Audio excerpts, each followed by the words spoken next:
Hello, everyone. Welcome. Let me wait for a second for everyone to join us. Greetings from Chicago. Greetings to everyone who's joining us from the US, from Turkey, from all over the world. My name is Ömür Harmanşah. I'm Vice President for Cultural Heritage at the Archaeological Institute of America. And I'm also Associate Professor and the Director of School of Art and Art History at the University of Illinois, Chicago. I want to welcome you, send you a warm welcome to our webinar titled Protecting Turkey's Cultural Heritage. This webinar is co-organized by the Archaeological Institute of America and the American Research Institute in Turkey. I want to give a shout out to my colleague, co-organizer, Dr. Elif Denel, who is also in the room, who is the Ankara Representative Office Director at ARIT. So we will be moderating this webinar with you. And as some of you already know very well, that US and Turkish governments signed a bilateral agreement in January 2021, which went into effect in March 2021, a memorandum of understanding that brought both import restrictions on cultural property between these two countries, but also encouraged research collaborations and cultural exchange pertaining to cultural heritage and archaeological research. The government of Turkey has requested a 5-year extension of this bilateral agreement, which will be discussed in the meeting of the Cultural Property Advisory Committee that is scheduled for September 15th to 17th. We're here to advocate for this renewal and encourage our participants to submit letters of support. We have a fabulous lineup of speakers today who will discuss the state of cultural heritage in Turkey and how current MOU impacted the safeguarding of archaeological heritage and the growth of Turkish-American collaborations, and share their experiences and perspectives of doing rubber boots fieldwork as well. I'm excited to present them to you. I'm really grateful for all four our speakers who have agreed to take part in this conversation. So we will first hear from my co-organizer Elif Denel, who will discuss the activities of American Research Institute in Turkey and their contribution to making cultural heritage visible. Elif's work on the creation of Red List for Turkey as well. Then let me just really quickly go over all the introductions so we can get this out of the way. Then we will hear from Zeynep Boz, who is joining us all the way from Turkey. Zeynep, thank you for connecting us so late in the day for you. Zeynep Boz is the head of the Combating Illicit Trafficking Department at the Turkish Ministry of Culture and Tourism. And she's very well known as the main architect of many of the recent major repatriations to Turkey from various countries. And she's the author of Fighting the Illicit Trafficking of Cultural Property, a Toolkit for European Judiciary and Law Enforcement, a book that I use all the time. So thank you for that, Zeynep. It's really a great honor to welcome Zeynep Boz. Then we will hear from Dr. Nicholas Cahill, who is joining us from Wisconsin-Madison. And so Nick is Professor of Greek and Roman Art and Archaeology at the University of Wisconsin-Madison. He's the Director of Archaeological Exploration of Sardis. I'm a great admirer of his incredible leadership in that project. Nick actually has recently published in the AIA's American Journal of Archaeology, the first Koinon Temple of Roman Sardis, a sanctuary from the 1st century through late antiquity. Really great article I recommend to everyone. And Nick will tell us about his spearheading of the UNESCO World Heritage designation of Sardis. Congratulations, Nick. That was such a lovely news to receive this summer. about Sardis and the Lydian tumuli of Bintepe to be inscribed in July 2025. And last but not least, my colleague Dr. Asil Yaman is joining us from the University of Pennsylvania Museum of Archaeology and Anthropology, Mediterranean section. And he is also the director of Phoenix Archaeological Project, a really ambitious, impressive project in Western Turkey. Asil has taken an incredible leadership role in the survey and excavation of this important archaeological landscape at the heart of the Karyan Chersonese, introducing some cutting-edge methodologies in archaeological field research, such as collaboration with contemporary artists, oral history, and spearheading a formation of a heritage community there. So we're going to hear from each of our speakers, and then I will take the last few minutes to talk a little bit about, for those of you who would like to write support letters for the renewal of the MOU, I have a little presentation at the very end. So I'll pass the microphone to Elif from here. So thank you for being here. Thank you for joining us. Thank you, Ömür. I'd like to also thank the AIA for organizing this event, and Zeynep Boz from the Ministry of Culture and Tourism, Nick Cahill, and Asil Yaman for joining us and supporting us, and all of you in the audience for participating in this webinar. And I see some names here like Jeff Hovenier, who was extremely instrumental in the initial stages of the MOU getting signed by two sides. So I'm really, really happy that he's also here, all of you joining us today. There's a lot to say and time is limited, so I will restrict myself here to only the latest project in which ARIT is involved, which is towards the towards the support of the renewal of the bilateral agreement between the US and Turkey to prevent the antiquities trade that's illegal. Feel free to contact me or our Istanbul director, Zeynep Simavi, if you have any questions, suggestions, or comments. Our contact information is on the ARIT website, which you can easily find on the internet, or you can send a message here.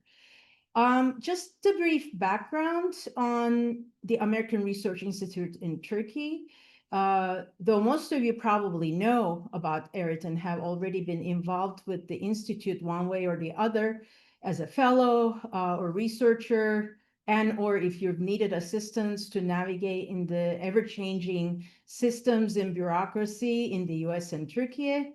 ARIT was founded as an educational institute in 1964 in two offices, one in Istanbul and one in Ankara, to provide a research environment and to provide logistic and financial support for advanced students and scholars in the humanities, social sciences, and related fields that range from history, archaeology, Ottoman studies, languages, ancient and modern, ancient and contemporary cultural studies, political science, art and architectural history, literature. The list can go on, and related fields in Turkey and on Turkey and neighboring regions.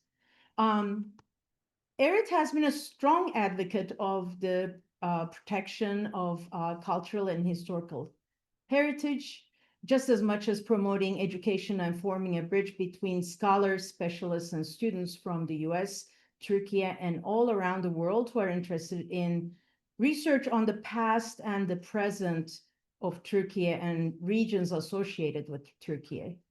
We believe that the bilateral agreement between the US and Turkey creates an essential infrastructure to restrict the import of archaeological and ethnological material into the US, to reduce the incentive for pillaging Turkey's heritage, and to support the continuation of academic and cultural collaboration and exchange between these two countries that are deeply committed to studying and protecting the remains of past societies.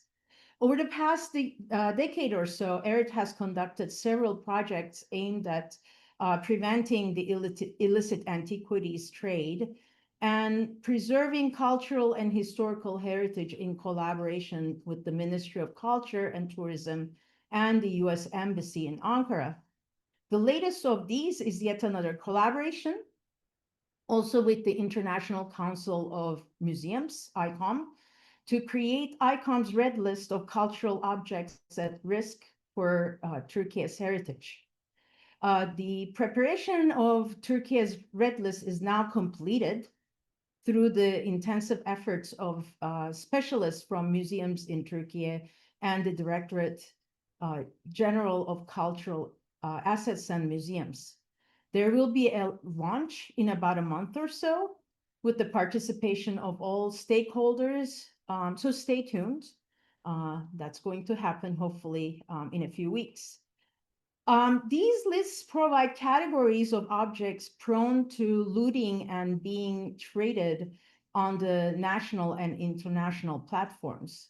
These lists also function as practical tools for education and sharing information with officials in various segments of bureaucracies of different countries who have the potential to encounter illicitly traded objects and individuals who trade these objects. There are already over 20 of these lists associated with different regions of the world, and the number is growing each year. So we have a link which Meredith can share with everyone in case you're interested in checking out the red lists. So before I pass the word on to the next speaker, I'd like to encourage all of you to write letters in support of the renewal of the Memorandum of Understanding between Turkey and the US to ensure the progress in restricting the antiquities trade, the prevention of archaeological and historical preservation, of the archaeological and historical remains, and the continuation of our research on past societies, sites, and landscapes with the community, with the commonly held aim to understand cultures that belong to our ancestors who are shared by us all. So I will stop here because I know Zeynep has a lot of interesting things to say, as well as our other speakers. And again, thank you all. And please feel free to contact me or anyone from ARIT if you have any questions or suggestions. So thank you. Zeynep. Thank you, Elif. Thank you very much for the introduction, and thank you very much, Ömür Hocam, also for the kind introduction, and also the initiative, which we cannot appreciate more from the ministry's point of view. So let me begin with introducing what we are doing in the ministry when it comes to combating illicit trafficking. So as very kindly introduced, my name is Zeynep Boz, and I'm an archaeologist. I work for the ministry since 2007. Now I'm kind of finishing my 18th year. And 3 years of it I spent at UNESCO between 2014 and 2017 in order to increase my experience and extend it to the multilateral area. So I can tell that since I know myself, at least in my professional capacity, I'm dealing with combating illicit trafficking, which includes, in our understanding, preventative measures, which is my #1 priority, which also includes awareness raising and education. So I will be talking about it, and return and restitution as well. Additionally, also the follow-up of the the criminal judicial processes going on in Turkey, and appealing the cases when necessary, passing the tip off to the police or law enforcement agencies, I should say, and also coordinating the efforts of the law enforcement agencies and museums in Turkey. To give a general overview to the colleagues to our participants who are not that much familiar about the system in Turkey, Turkey has a very centralized administrative system when it comes to undertaking the work relating to studies relating to archaeology. With this, I mean, we have nearly 200 museums and 110 museum directorates, and all of them are state museums. Of course, we have private museums. There is a private collection option available in Turkey, but they're all under strict supervision of state museums. So that's why in Turkey, the archaeological objects cannot be owned by private people. They can be only possessed only after the criteria is met, which is very clearly defined in the legislation. So with saying this, I would like to underline that in Turkey, there's a very, very strict state ownership legislation on cultural property, especially on archaeological objects. So why it is like that is, I believe, totally clear. It's a archaeologically diverse country, and uh, I don't like to use the term rich country in terms of I don't want to remember our archaeological heritage with anything that resonates with monetary value, but we have a rich archaeological heritage, and in order to prevent it, you cannot really afford private ownership, because then you cannot be strong enough to protect the cultural heritage which are reserved under the water or still unearthed, still not unearthed. So according to the legislation, which we call legislation on protecting cultural and natural heritage, it is, uh, according to that, all cultural property, regardless of where it is found, it may be found in a private property, it is illegal to own it, it's illegal to unearth it, it's illegal even to try to find it. And they are all state property, as mentioned earlier, and it's prohibited to export them. And we are talking about a serious crime when we talk about export prohibition, because this person is imprisoned, liable to be imprisoned from 5 years to 12 years in case of such a attempt. And not only that, there is also a monetary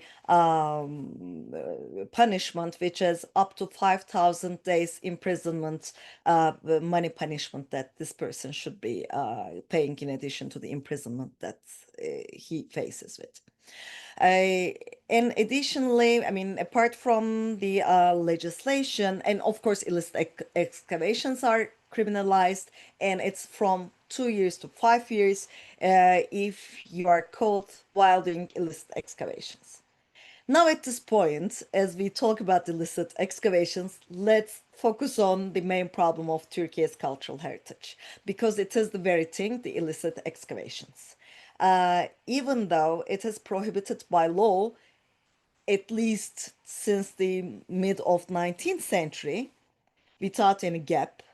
I know sometimes people get confused, as it was Ottoman Empire before 1923, and then when we say that since the middle of 19th century our cultural heritage is protected by law, people say that Turkey was not existing then. How you are protecting your cultural heritage since then? But Turkey is a political continuation of Ottoman state. So, of course, the legislation which was enforced by Ottoman authorities at the moment, it was a Turkish state, was also endorsed and acknowledged and enforced by the Republic of Turkey. The last Ottoman legislation dated 1906 was enforced in Turkey until 1973, until the new legislation emerged. And still, from time to time, when there's a case that relates to that period, we still enforce 1906 legislation. So after giving this general view, coming back, and of course, all of this includes prohibiting illicit excavations. So in Turkey, this legends, this talks in the villages it kind of inspires people too much to this adventurous, to their understanding, adventurous hobby of finding something. Most of you know this illness, I would say, as Indiana Jones effect, I believe. But I don't believe that this is so simple to be explained like that, because this is only the first circle in this chain. And it is followed by a mediator, then it's by the middleman, I mean, and then the transporter, and then the first marketer, and first buyer, the launderer, the second one, etc. So at the end of the day, to make a long story short, we end up with the picture of an organized crime. As I said, I'm completing my 18th year in the ministry, and my first, I would say, 10 years, if not more, passed with trying to convince people that this is a serious crime. I'm not talking about convincing my colleagues or my administration. I'm talking about convincing the other countries that has a strong market and offers areas to illegally exported objects from Turkey, trying to tell them that they are fueling this crime by creating this high demand. So that's why from the day one, our understanding, starting after we start working in this area with my colleagues, was let's break this supply and demand equilibrium. If we do not break it, we are no way going there and preventing this crime. So let's start with the market part and let's end up with the home part, what we are doing here. So raising awareness to prevent this crime is the first step to take. And in order to raise awareness, you should have a very wide angle, very wide understanding. You cannot aim only your people and convince them not to commit this crime while you have a high demand and very regardless market, very limitless market. I wouldn't call it liberal. It's really limitless, to a little bit negative way I'm saying it. And this should come at the same time, we understood at some point. So we should target both audience at the same time. Turkey is not requesting only from market countries to take an effort to make an effort to stop this crime and to regulate their market, to bring some regulations and some criteria, and to stop them, to stop the, let's say, less responsible market professionals or potential buyers who really do not feel respect to the protection of cultural heritage of another country. Yes, let's increase their awareness, but also we are making a great effort, really, this, I can say very, very, with a very clear conscience, a great effort to increase awareness also at home. And in order to do that, under this department, which is called Combating Illicit Trafficking Department, located under the Ministry of Culture and Tourism, which I have the honor of directing, we have 3 units. One, the domestic combating illicit trafficking unit. So you can imagine these guys are dealing with operational cases, coordinating with the law enforcement, and following up on criminal cases. And the second unit is the International Combating Illicit Trafficking Unit, which you would imagine deals with return and restitution of illicitly exported objects, also designs and kind of plans the strategy of Turkey before UNESCO, UNODC, Interpol, etc. Of course, my unit is not alone in that sense. There are several other administrative units like the Ministry of Interior, Ministry of Foreign Affairs, supporting these efforts. And the third one is, I would call, represents the vision of this department, which is education and training raising, education and awareness raising. So while the international unit is the showcase of this department, our vision is hidden at this third unit, which is led by only 4 colleagues, but who are very much dedicated and getting the support of all museums overall Turkey, and organizing trainings and several projects such as village talks. So we talked about illicit excavations, which is the main problem, because when you make an illicit excavation, you can find an object that nobody is aware of, and then you can put it in your luggage and you can take it out of the country. It's not the problem of Turkey only. This plan would unfortunately also work in Greece or in Italy, in Egypt, or in Afghanistan, whatever country it is. So this is how it works. In order to stop that, and when you see the object, as you do not know the object, you cannot really provide clear evidence to convince the law enforcement, the foreign law enforcement especially, which may not be that much eager to work with you in the first hand, which is not the experience with the US, by the way. I should really underline that.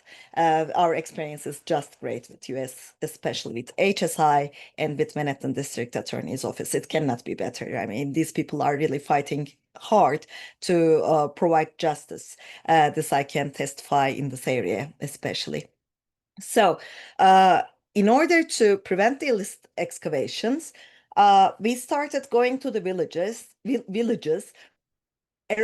which are close to the areas which high level of illicit excavations are going. We know that we don't have the magic wand, and once we go to that village cafe and gather people and talk to them, we know that, I mean, they won't change their behavior all of a sudden. But this is a very good message for the adults, because they are understanding, oh, okay, state is taking this serious. People from capital travel to this little small village and talk to me about this thing. Okay, I should be very careful now. For the youngsters, for the children, this is, they are talking about something very interesting. Let's listen these people. Also women, that we have special modules for each group that we target, and women start talk at home to their kids. In the villages, unfortunately, we cannot still really talk about gender equality when it comes to the roles in the family. So please do not get me wrong when I make this distinction like this. And people are understanding our message easier. We are talking to them directly instead of using tools to reach out them. And with the American Embassy in Ankara, we are engaging with projects such as the one that Elif, together with ARIT, that Elif mentioned a while ago, the ICOM Red List, because we also, as talking about awareness raising, we also make an effort to inform all other countries, not only the US. We have bilateral agreements with Switzerland. We have bilateral agreements with Italy. Because Italy is also a market in addition to being a source country. And also we have 12 more bilateral agreements. Some of them market countries, some of them are transit countries, and some of them are neighboring countries to Turkey, such as Greece. Because in today's world, it's not only the like black and white market and source country. A source country can become a market country, an illegal market country, let's say, very easily. I also wish to tell very briefly about Turkey's efforts when it comes to being a transit. And sometimes we find objects here that which belongs to other cultures, other countries, we return them immediately. In front of the court, we represent that country. We don't let them to hire a lawyer or something. We just represent them. We take the custody of the object and we return it to the rightful owner. So I think I already spoke a little bit too much than I was entitled to. So that's why I'm finishing here. But please let me complete if I missed something with your questions. Just before stopping here, I'd like to underline that Turkey, not only Turkey, all countries need to collaborate. And collaborating with the United States is on one condition: having this bilateral agreement. So United States, as all states parties to 1970 UNESCO Convention, has its responsibilities to implement this convention, and this bilateral agreement is the way of United States itself to implement the convention. So while supporting Turkey or Afghanistan or any other country in this cause, you are not only supporting these countries, but you're also supporting the United States in the way to fulfill its international responsibility to implement the convention. So that's why I believe that it's very important mutually, and I'd like to finish here. Thank you very much for the opportunity.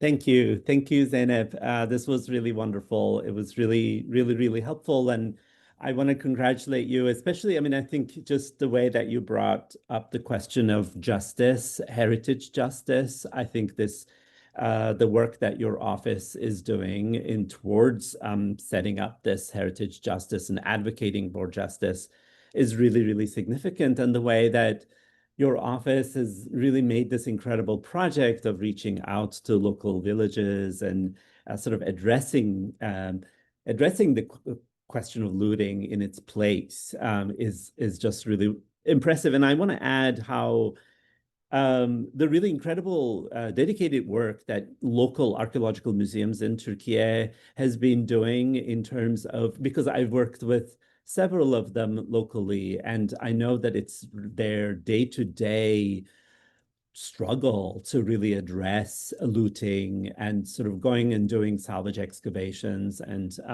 despite sort of limited resources, but it's really, I think, that kind of really incredible network of archaeological museums in Turkey that are local, even in small towns. I think the work that they do sort of with your leadership is just really, really incredible. So thank you, Zeynep, for your contribution. I want to pass the microphone to my colleague Nick Cahill, who is leading one of the largest sort of American archaeological projects in Turkey at Sardis.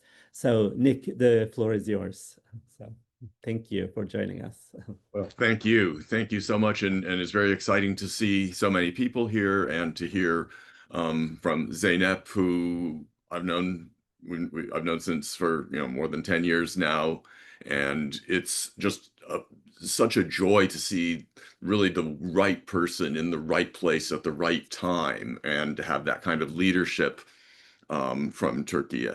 I can't address the kind of broad perspective and experience that Zeynep brings to these questions, especially about export and the market and the international market and so forth. But we'll focus really only on one small case, the site of Sardis, which is small but problematic in that, it's the site where coinage was invented and was famous in antiquity for gold, and King Croesus, the Lydian king, gave this visiting Athenian nobleman as much gold as he could carry, and when he sort of made a fool of himself by being so greedy, Croesus gave him twice as much, which added up to something like 7 or 8 tons of gold, and established the fortune of one of Athens's most famous families. But the gold for which Sardis was famous is an incredible liability for us, and people know that Sardis was full of gold. There are crazy stories that you keep running into about how we archaeologists are there not to look for, why would we be there to look for potsherds? We're obviously there looking for gold, and stories about, black stealth helicopters taking off in the dead of night and stealing away all this gold, and so forth and so on. And that similarity that Zeynep and Ömür raised, or the sort of ancient link between archaeologists and treasure hunters, and Indiana Jones and Tomb Raiders, which is very much part of the popular imagination. And they don't make movies about people getting excited about finding an 8th century BC shirt or something. You're excited, and you're obviously looking for gold. So one of the bigger problems that we've had Sardis and elsewhere is how to dissuade people from that kind of romantic disinformation. It's been a it's we've had a number of you know, quite a lot of experiences with this. As Ömür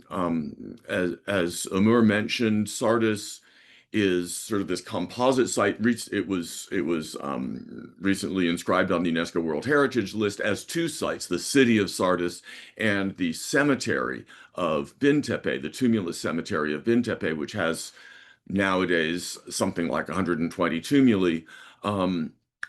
Some of which are big, you know, 50 meters in diameter, 100 up to 300 meters in diameter, and standing up to 70 meters high, the biggest pile of dirt in the world, I think. And the problem there is that they actually do, or at least did, contain gold and silver. And some of you may remember back in the 1990s, one of the great achievements of Turkey's cultural heritage protection people was to achieve the return of the so-called Lydian treasure, a group of silver and gold and other material that had been looted from a series of tumuli about a couple hours east of Sardis, but still culturally part of Lydia. And this is now on display in the Uşak Museum. But this looting of tumuli continues. Just in 2020, during the pandemic, there was one that was looted, and they must have taken something big out because they got in through small entrances, but then they had to dig a much larger hole and actually remove the main door stone from the stone tomb chamber. We don't know what that was.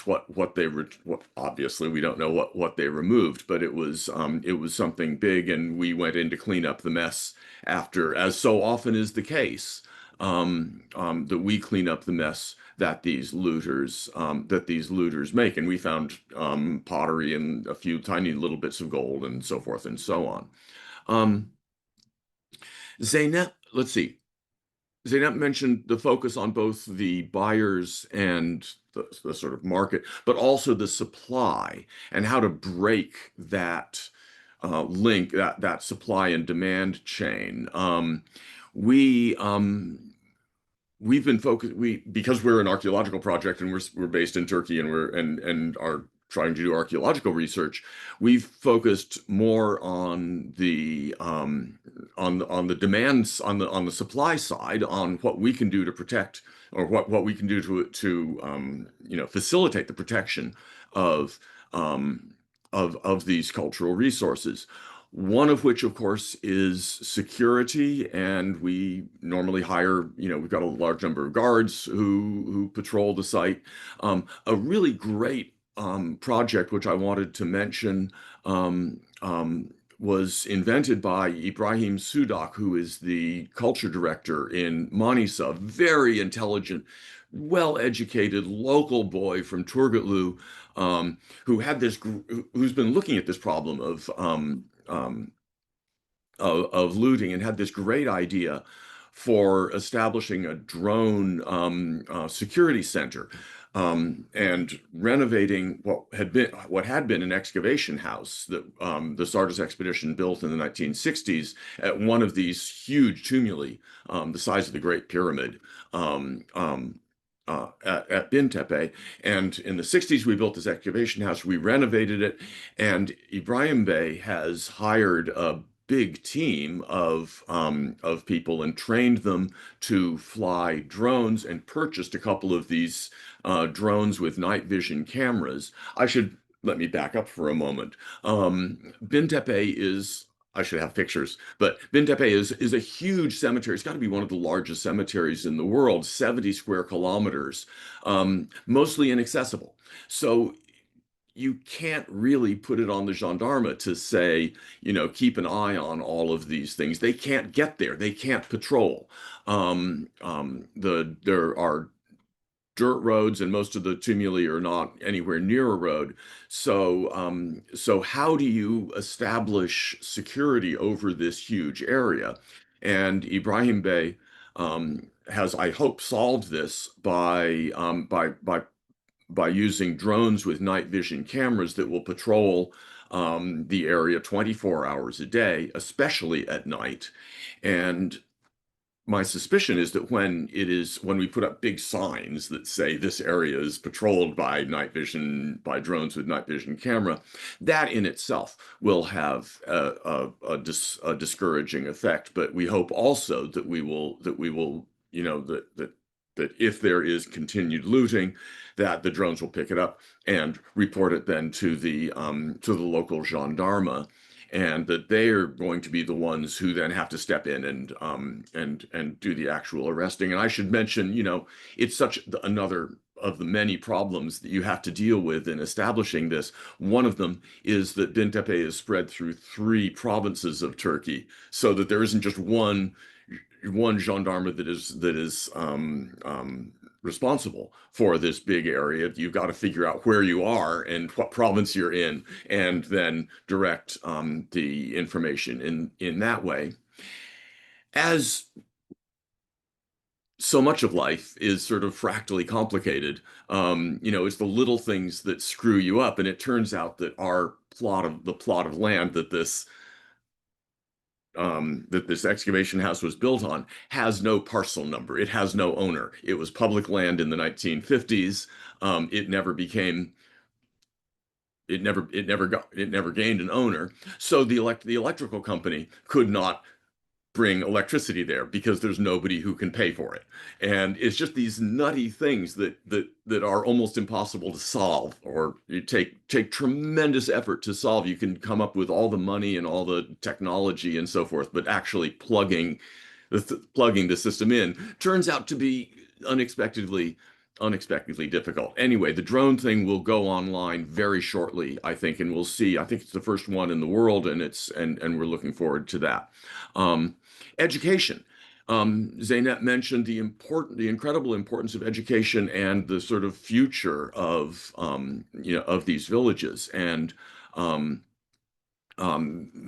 this has been an increasingly important part of many archaeological sites. Gordian has been doing this for many years. We have been doing it for a while. Many sites are now involving the local community, and particularly the young people, and particularly the women, in engaging with their own heritage, their own culture, their own surroundings, and teaching them about it, and that engages them in protection.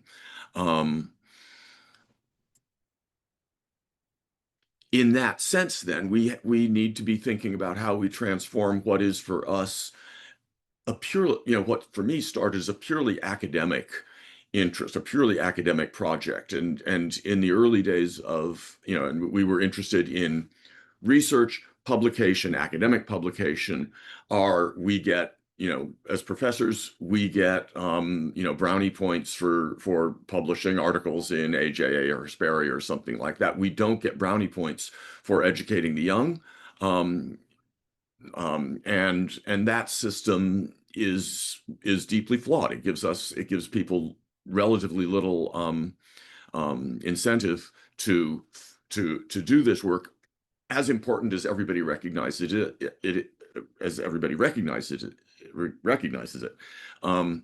So that's another thing that could be changed. And how do we then transform these archaeological projects from things that are basically interested in talking to a very small group of people to ones that are interested in the kind of protection that we're all so concerned with.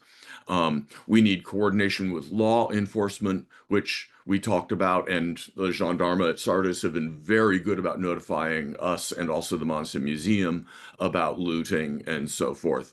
Zeynep mentioned that the local museums are responsible for much of the protection here, and to me that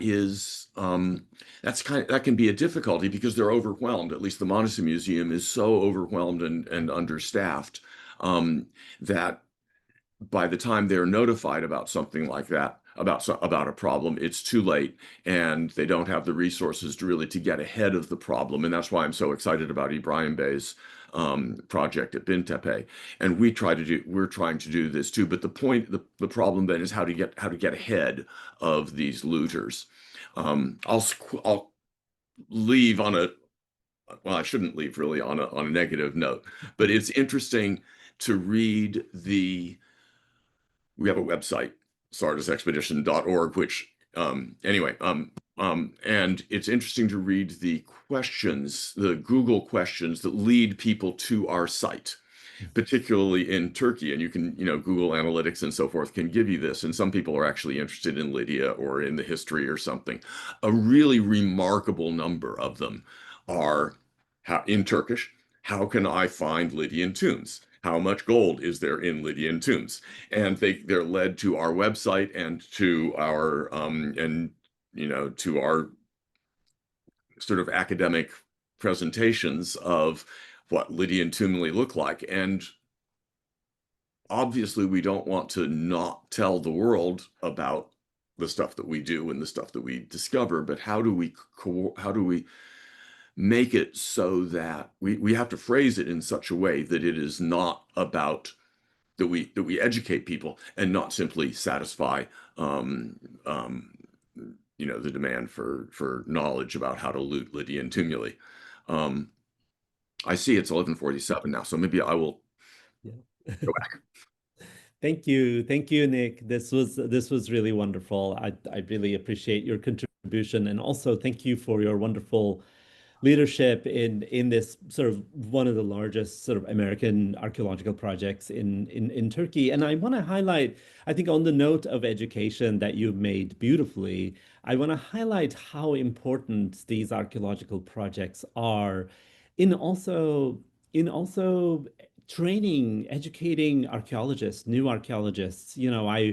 I was trained in particularly 3 different archaeological sites, a Gordian archaeological project, which is another American project in Turkey, and then Ayanis, in Urartian site in eastern Turkey, and then Kerkenesta in Yozgat. And these 3 projects have been incredibly formative in my training as an archaeologist. And I want to congratulate Nick because Sardis is this incredibly deep-rooted, fabulous institution that has been training generations of archaeologists, generations of people interested in archaeology and drawing them into fieldwork in Turkey and loving that kind of work, loving Manisa is just really impressive. So and we do have a very wonderful local graduate student who was at Cornell and now at North Carolina, who was doing a dissertation and involving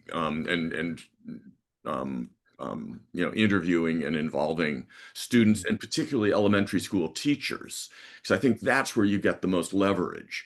Is most of them are not trained in archaeology, and making materials available to them so that they can hand them on to generations of students who will grow up and be good citizens is a good thing. And she's wonderful. Okay, thank you, Nick. Well, another project who has done actually an incredible job with public outreach, with engagement with community, collaborations with community is Asil Yaman's project at Phoenix. And I want to sort of pass the microphone to my colleague, Asil Yaman. Thank you, Asil, for joining us. Yeah, thanks for inviting me. So I inspired a lot from Nick's ideas, and of course, Zeynep gave great details about the bureaucratic process and efforts. So of course, we are part of it. Since 2021, I direct the Phoenix Archaeological Project. It's a rural archaeological site in today's Marmaris. It's on a Bosboran Peninsula. So I was thinking about the education part, Nick. I think there are some new ways to, let's say, educate, but I don't use the education and educate people, and learning together, sharing our common stories, sharing sometimes our paths, actually. our food sometimes. I mean, there are some new ways to learn and preserve together. So what we do in Phoenix to preserve the landscape is a little bit differs from the conventional traditional style. So we try, of course. Is that possible to share some slides, Ömür? I'm not sure, to visualize what we do. Yeah, Can I think of course I think you have sharing. Yeah. Okay, can you see it here? Yes, that looks okay, lovely. that's Thank great. you. Yeah. So this is Phoenix, and so location matters, of course. It's very popular touristic destination nowadays, and such an inspiring landscape in Marmaris. So actually,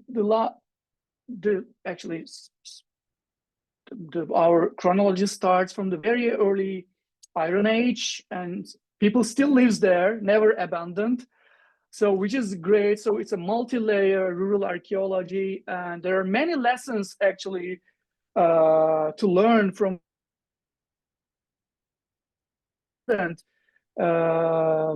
And what we do in Phoenix, actually more than research, we try to preserve the landscape, and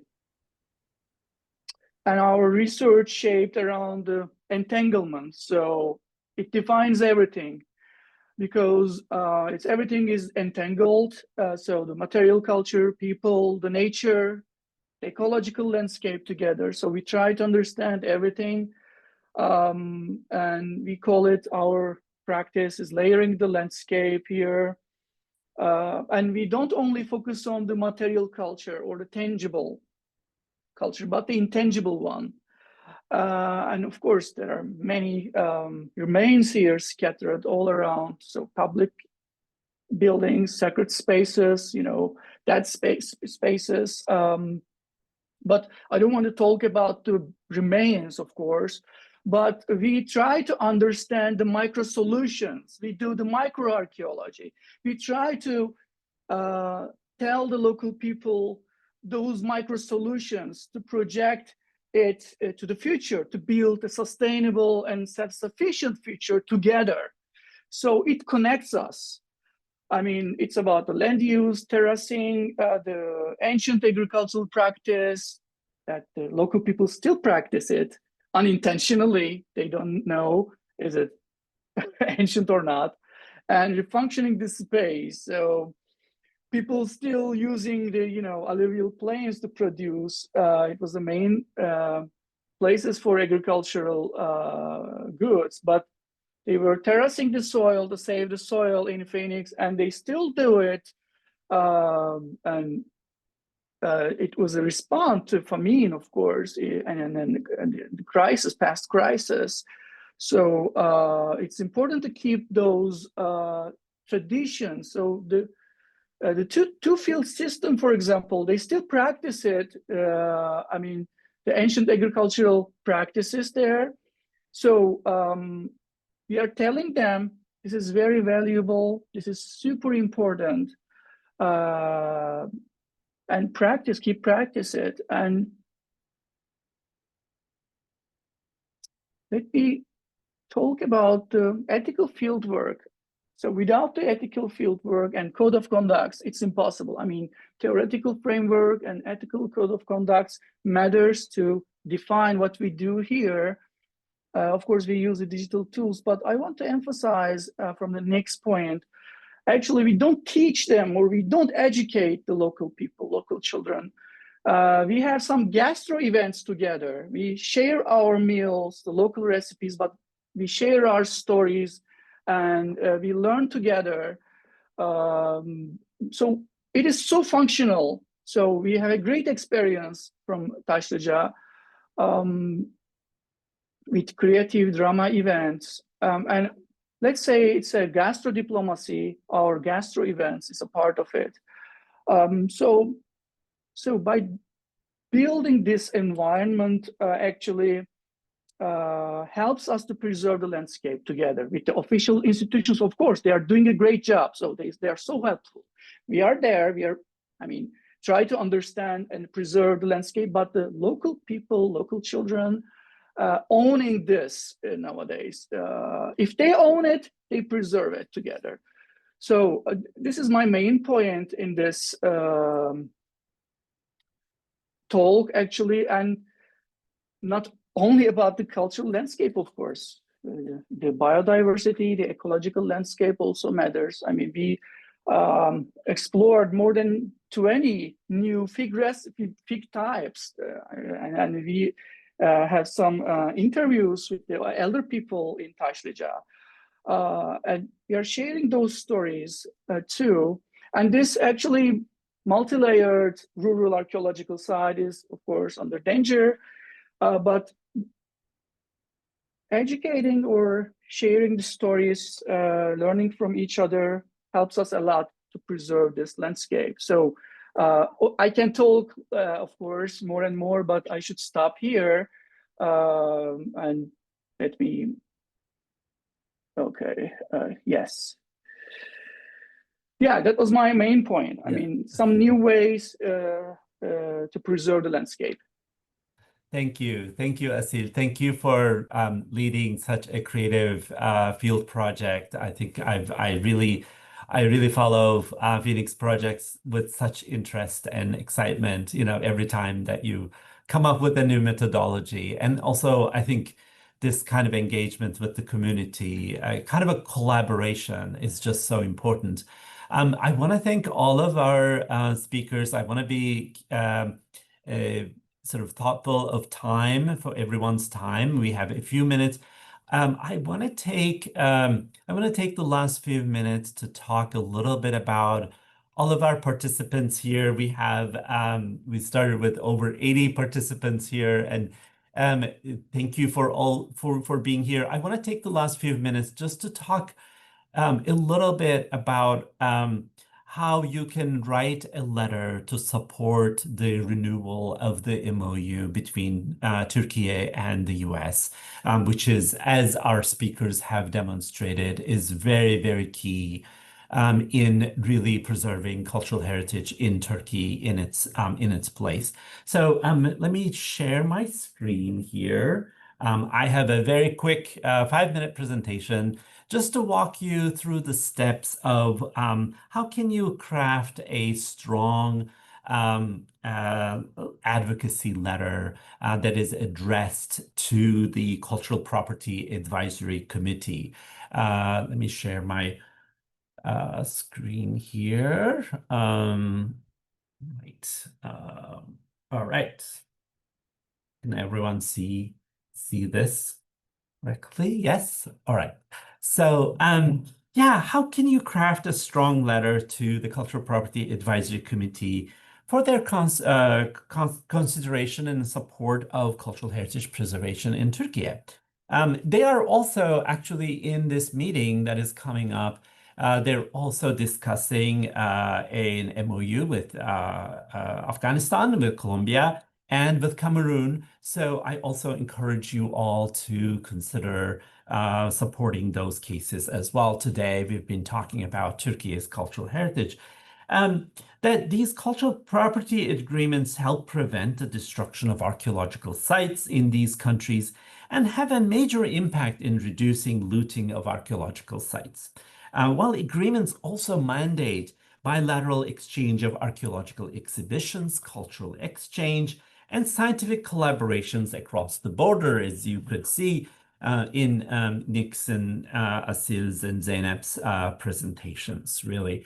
Even if you've never visited Turkey or the other countries, you've been captivated by their cultural heritage from coursework, from presentations, from exhibits, you can make an impact. You can write a letter, and you can make a real difference by spending an hour just to draft a letter and send it. And I'll describe how.